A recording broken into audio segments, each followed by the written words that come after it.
Hello and welcome to episode 13 of Fun with Robotics.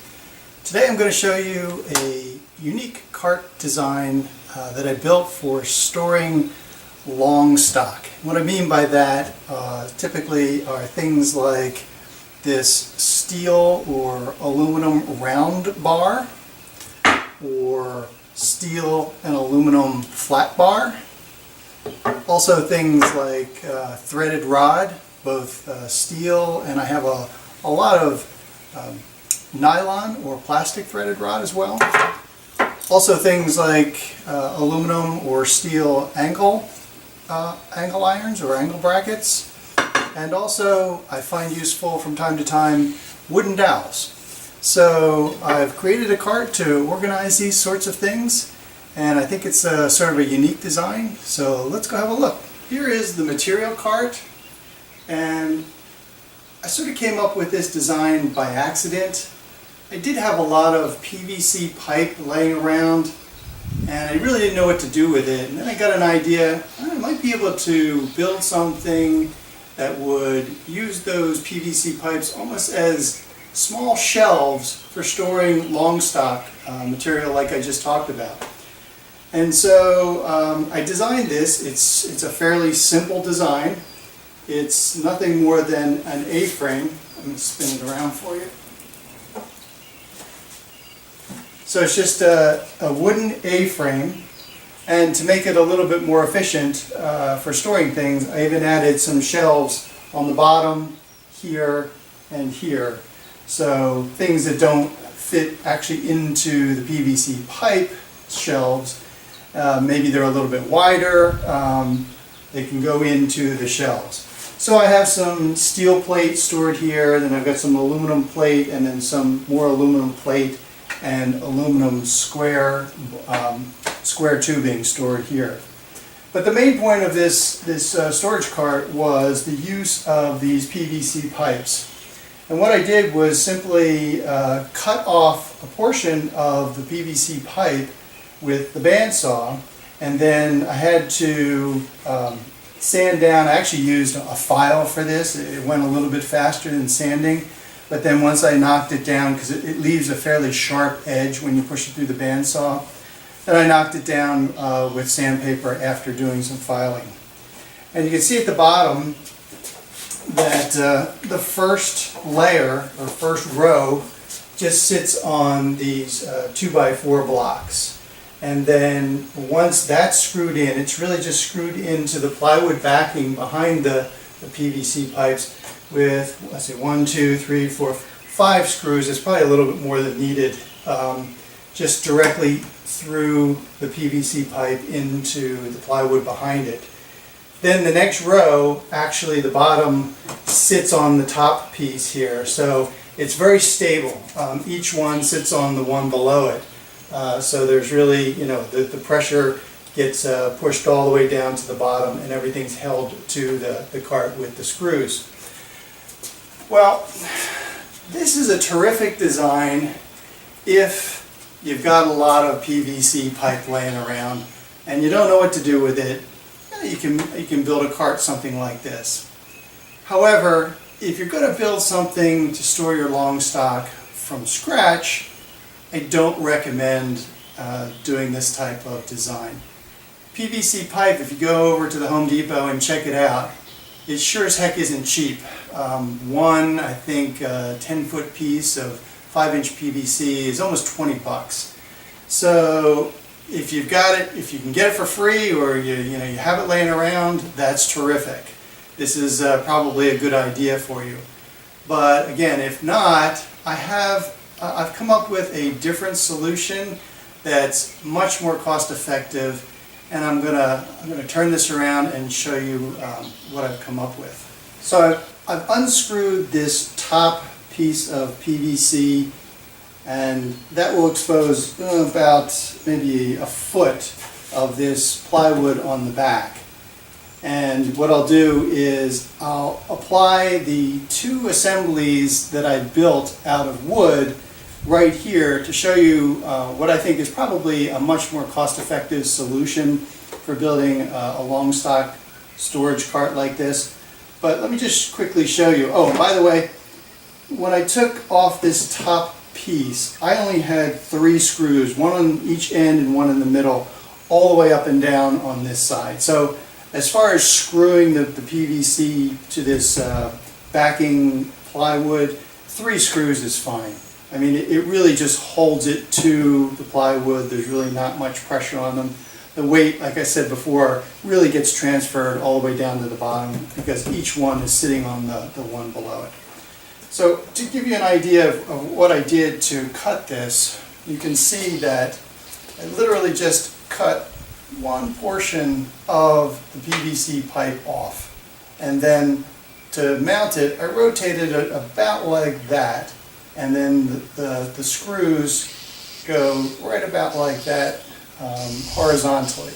So you've got this little lip that keeps things from falling out, and then you've got this top portion which allows the one above it to sit on it. But let's put this aside and I'll show you the wooden versions that I came up with.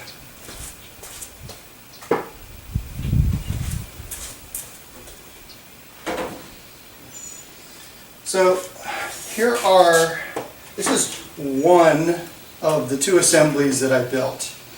And this one is just the shelf. So this basically replaces the PVC pipe.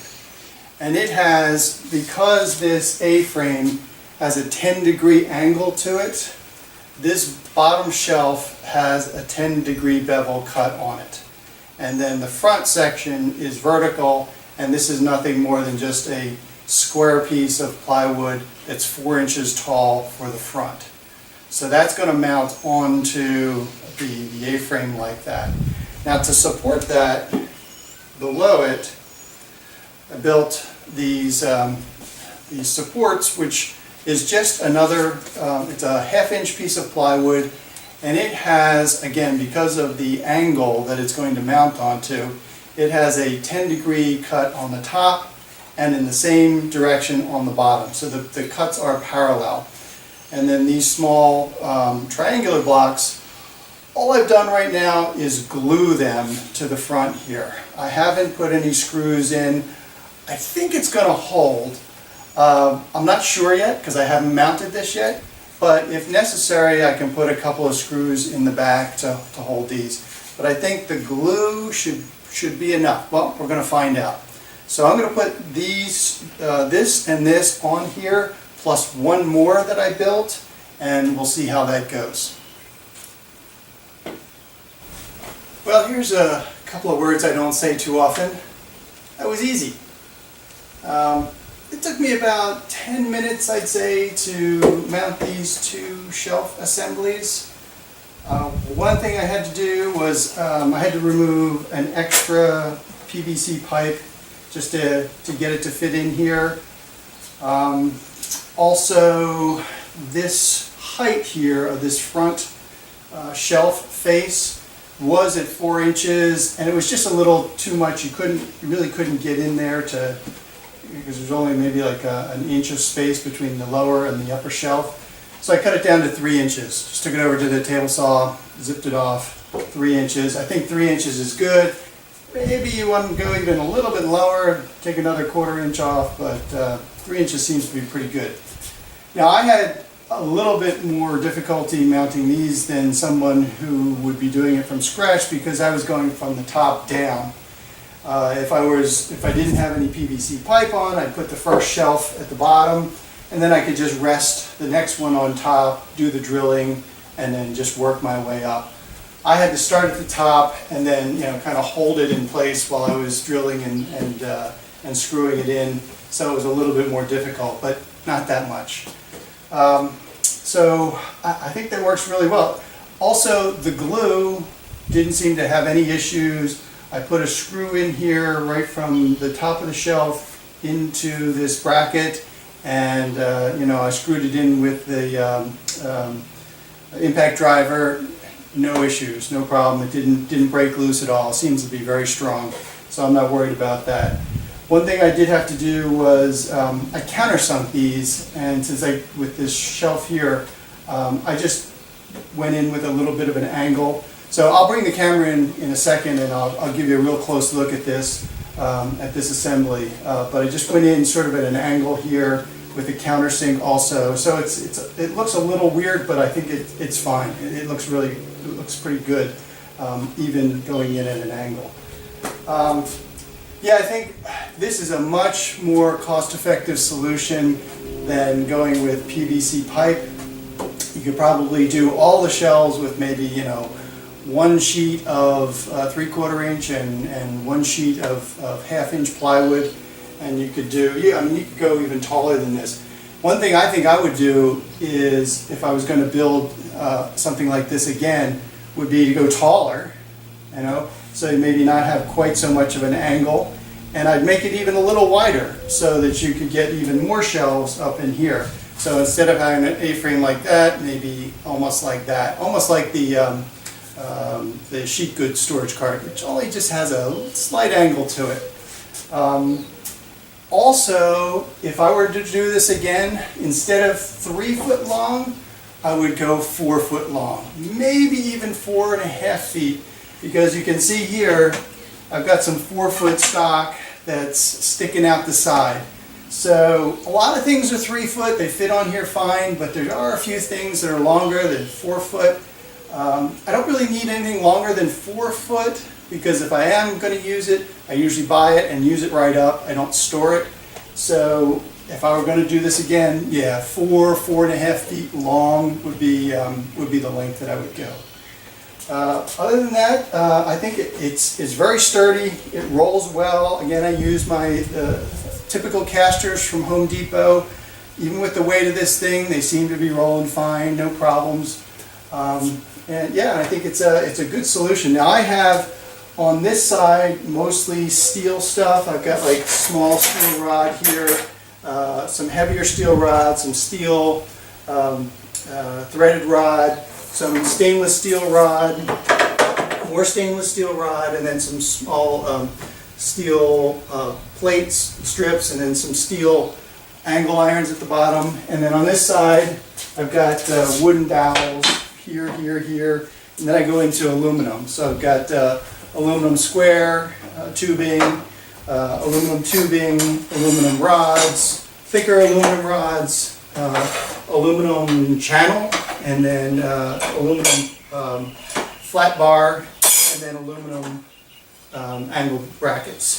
So yeah, I mean, it really helps keep things separated. You can see them very easily.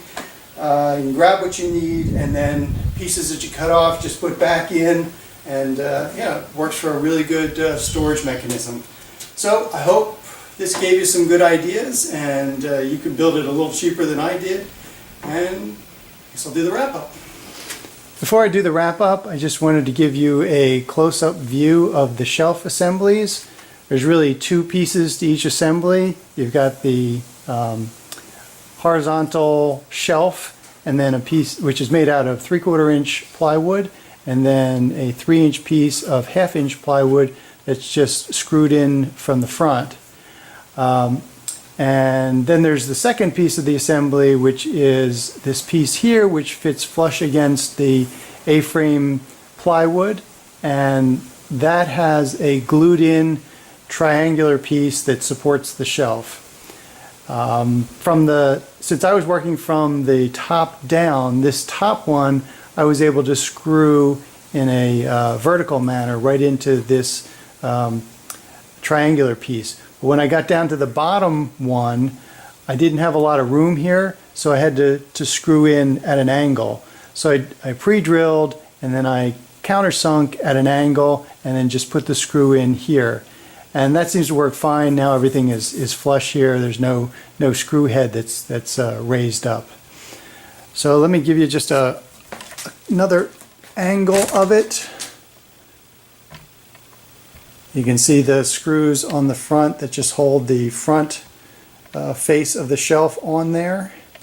And that's really about it. It's a pretty simple shelf assembly to make, and they went really quickly. So once you kind of get an assembly line going, you can crank out a bunch of these, and it should be a piece of cake to put together. Well, that's a wrap for episode 13 of Fun with Robotics. I hope you enjoyed the video and you got some good ideas on how to build a storage cart for all your long stock. If you have any questions, feel free to send an email to info@theroboticscodedepot.com and check out the website, theroboticscodedepot.com. And don't forget to like and subscribe. That really helps me out. So, see you next time.